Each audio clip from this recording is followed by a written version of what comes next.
Number 9.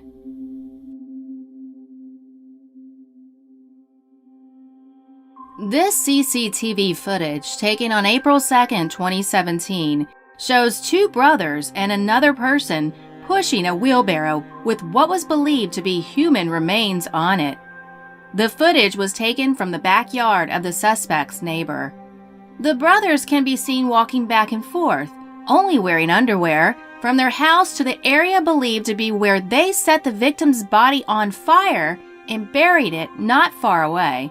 According to the police, the victim was dismembered by the brothers in their bathroom, and later his remains were transported one by one to the area.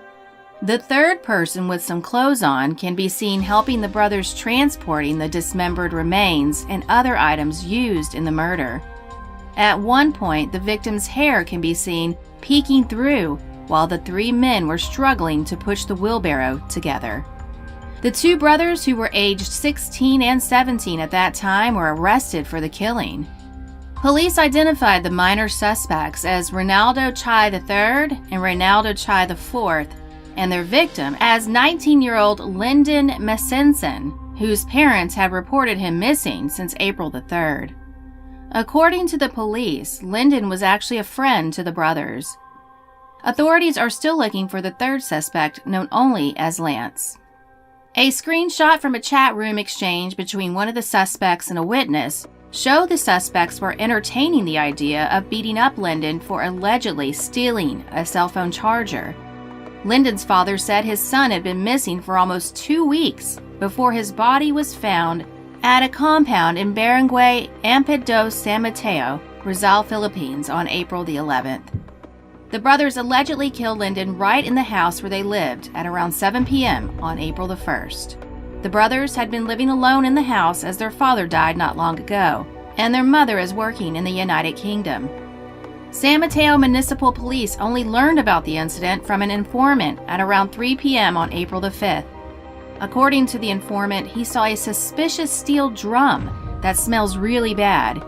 He adds that, not far away from the drum, was a freshly dug pit. Police checked the area on April the 11th. In the yard, they dug up the drum with the victim's dismembered body in it, along with the tools allegedly used to decapitate Lyndon: a wood saw, a knife, a hacksaw, a metal saw, a pair of sheet shears, a hammer, and a bolo. Number 8.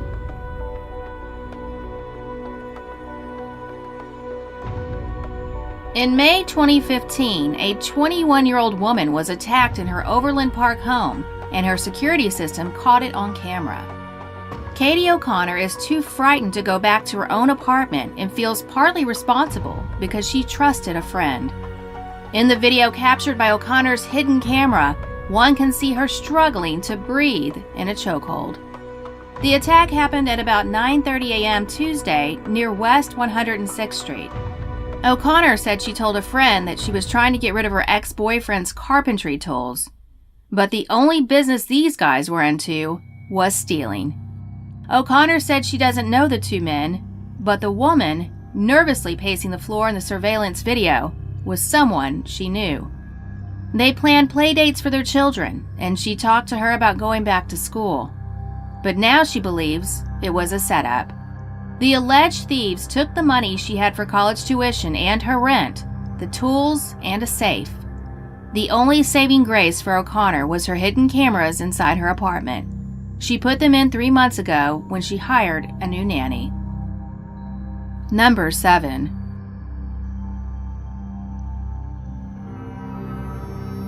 This disturbing video, released by a millionaire businessman, shows his ex-fiancée striking herself violently in the face.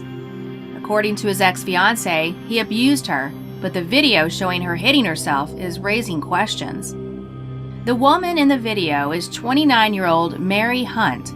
She is seen slapping herself on the head over and over again while sitting on a bed in a pink top. Mary claims her ex-fiancé Scott Mitchell, 45, was violent towards her and she suffered black eyes and bruises at the hands of the Florida businessman. Attorneys for Scott are releasing selected clips from his home security system to refute Mary's claims that he was abusive. Scott's attorney said, "There is no evidence that he ever beat her. This video now demonstrates that she is striking herself in the same area of the face and head that they allege Scott struck her." But Mary's attorney says Scott was abusive and that her black eye was from an argument with Scott a week after the taped incident. Mary's attorney said, "Scott is a manipulative psychopath and he emotionally and physically abused her. Mary was just in a fit of rage that day because Scott told her she couldn't go to a yoga class because he was upset she was calling off the wedding." Mary's lawyer points to another video of Scott as evidence of his hot temper, in which he is shown telling Mary to get out of his house. Scott has accused Mary of stealing nearly £2 million worth of jewelry from his mansion when the pair separated in 2015. Scott filed a lawsuit against Mary and her parents over the theft. He claims Mary stole diamonds, gold, and jewelry from his home before shipping them to her family home in Virginia. In October 2015, Mary Hunt was charged with grand theft. Scott's lawsuit is his attempt to claim costs to recover the stolen items and damages. Mary vehemently denies she ever stole anything from him. Number 6.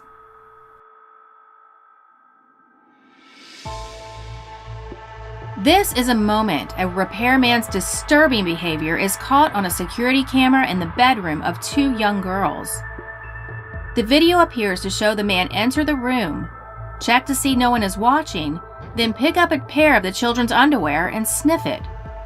Jason Cooper was disgusted when he checked the footage of a Nest camera attached to his 3-year-old daughter's crib and found the middle-aged repairman sniffing the underwear of his 3- and 5-year-old daughters. Cooper said his wife thought the man was creepy, but they hired him anyway to conduct repairs in their new home.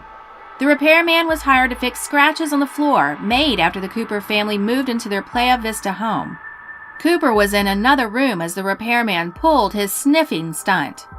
In the video, the man is seen walking around the bedroom, going over to the hamper and peeking inside. He then reaches in, touching the clothes and pulling out a pair, and he's sniffing or licking, doing something disgusting with my either 5-year-old or 3-year-old's underwear, Cooper told the station. The man goes back again several times, and in one instance, appears to pocket the girl's underwear before leaving. After seeing the video, Cooper said he filed a police report and confronted him by phone. The man gasped when Cooper told him he had been recorded. Number 5.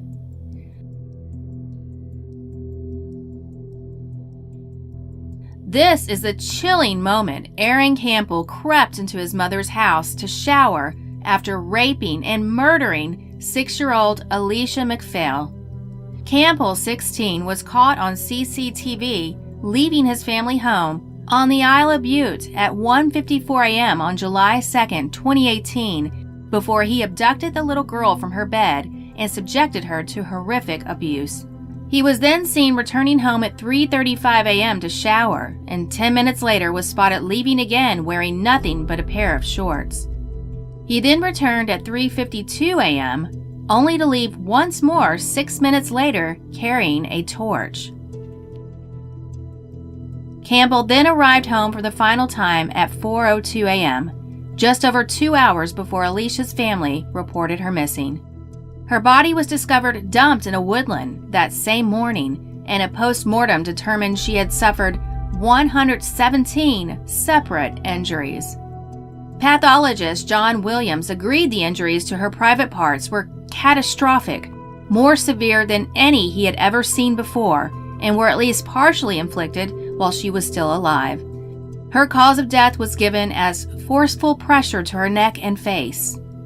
Campbell tried to claim the killer was the girlfriend of Alicia's dad, but the CCTV crucially showed his movements. The footage comes after Campbell's mom told Glasgow High Court she was surprised to see the CCTV footage as she believed he had gone to bed. Jeanette Campbell, 54, said her heart sank when she saw the footage of him disappearing in the middle of the night when she reviewed her CCTV. and she knew she had to call cops when she spotted her son had vanished for an hour at the time the 6-year-old was last seen tucked up in bed. She added that she had quizzed her son on his dirty feet, but he claimed he had been outside looking for his mobile phone. Campbell was found guilty following a 9-day trial at the High Court in Glasgow. The jury took only 3 hours to find him responsible. Reporting restrictions were lifted on February 22, 2019, allowing the press to name Campbell after a judge described him as being behind some of the wickedest, most evil crimes this court has ever heard. Number 4.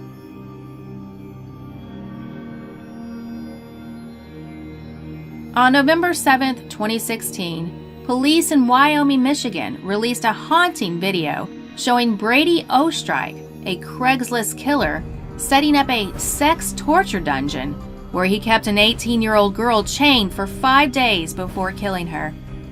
The disturbing video shows Oestreich gearing up for the eventual abduction, torture, and murder. In the footage, Oestreich prepares a torture chamber by setting up chains, cleaning a dog crate where he later placed his victim, Brooke Slocum, and readying a pulley system with ropes hanging from the ceiling. He was also seen laying out a lingerie and underwear. The video is dated July 5, 2014, 1 full week before the murders. Another video, dated July 12th, shows Oestreich loitering in the basement and his bathroom.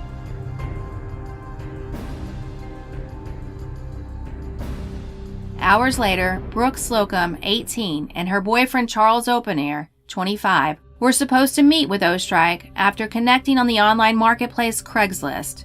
Oestreich allegedly was to pay the pair for sex.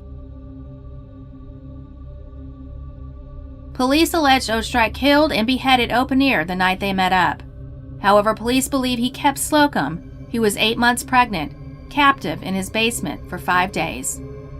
Openair's remains were recovered in Gizon Park, but his skull was never found then. On March 26, 2019, police discovered Openair's skull in Kent County. They used dental records to identify the skull. After Oestreich was tracked down via email and Facebook, police identified him as a suspect. A day after finding Openair's body, they prepared to raid his house. Once pursued by police on July 17th, Oestreich attempted to get away, but his vehicle crashed and he took his life via self-inflicted gunshot wound. Slocum's body was found in the trunk of Oestreich's car inside a suitcase. Her baby, who she had already named Audi, did not survive. Police released hundreds of pages of reports and pictures, along with a surveillance video, in accordance with the Freedom of Information Act request. In Oestreich's home, police found whips, swords, and bondage tools. They also found dozens of restraints, ropes, sex toys, and cattle prods strewn across his dilapidated home. In addition, they recovered a medieval mask and chainmail gloves, medical gloves, and syringes. Police also recovered a sex slave contract. The contract was written by hand and involved sickening clauses such as, "I must obey my master," and "pleasure, I must earn it." And in another disturbing twist, officers who collected evidence from Oestreich's home found a child's sippy cup, a baby doll with a noose, and suitcases filled with women's clothing. But they saw no evidence of any children inside the property. Police also called in the FBI when they discovered a map of the U.S. hung on Oestreich's wall, covered from coast to coast in pushpins. Authorities panicked and thought they were dealing with a serial killer, but a former girlfriend told them that the pins represented places where he had stored food in case of the apocalypse. The report says more video, which was not released, shows Slocum still alive and being held captive in Oestreich's house. The last tape is dated July 17th, 1 p.m. Slocum is first seen on Oestreich's depraved video being dragged into his Taft Avenue house with handcuffs on at 1 a.m. on July 13th. According to the police reports, he wrapped a chain around her neck that had been bolted to the bathroom floor and forced her inside a dog cage.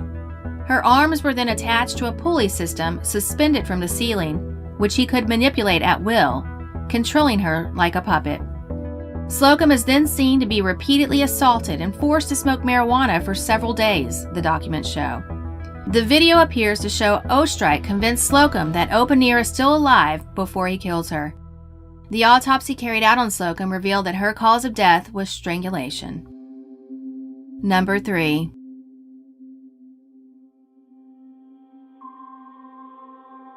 A Texas woman has told of the terrifying moment a man broke into her house in the middle of the night and put his hands over her face and neck before attempting to sexually assault her.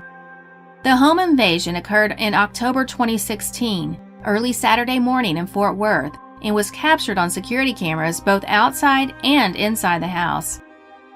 The footage shows the attacker casing out the house and peeking through the window at the woman sleeping before entering through an unlocked window. The victim said she woke to the man strangling her and covering her face so that she couldn't scream out for help. The woman said she had come home late from work and fallen asleep on the couch watching an investigation discovery show called A Stranger in My Place, which can be seen on the television in the security footage. When the victim realized she was not dreaming, she jumped up off the couch. She said the man demanded to take her clothes off, and while she was taking off her pants, she noticed the window open. So she goes to jump out the window, but he drags her and pulls her back in. There is a scuffle, and the woman starts screaming for help.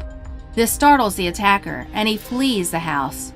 The woman was shaken by the incident, but not injured. Number 2.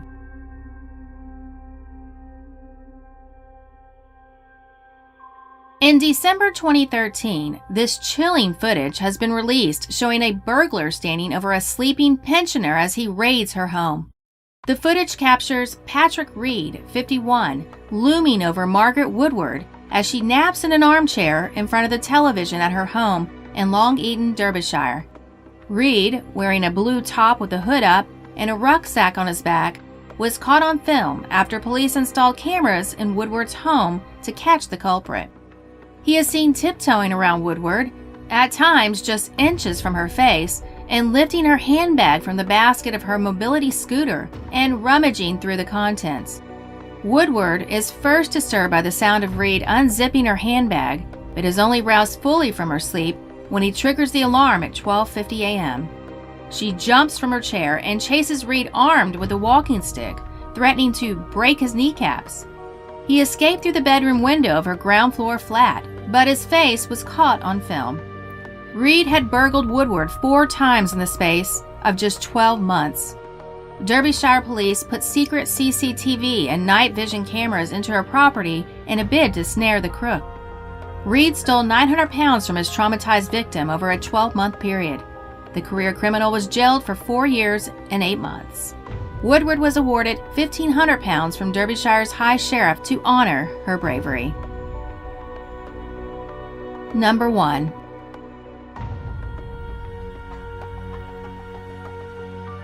For the past 3 weeks, Noelle Bracey has sensed that something was wrong. She has a feeling someone is watching her, and that she heard someone moaning outside her window. Noelle lives in a gated apartment complex near Vance Jackson and Huebner. Although she had felt safe in her apartment, her suspicions were proven correct early Monday morning on January 8, 2018. I opened my blinds right here and I was face to face with him, but I couldn't see his features or anything, Noelle Bracey said in an interview with the station. That's why we decided to get the camera. Bracey set a camera on the ground outside her bedroom window, and the next day, it captured the man she suspects has been watching her for 3 weeks. The surveillance video showed one man looking inside Bracey's home. After a few seconds, he appeared to notice the camera and walked away. Less than 10 minutes after the man appeared on camera, the video recording went black. Bracey said the man went around the other side of her home to steal it. The man on tape has not been identified. However, Bracey wants to warn others who have that same anxious feeling.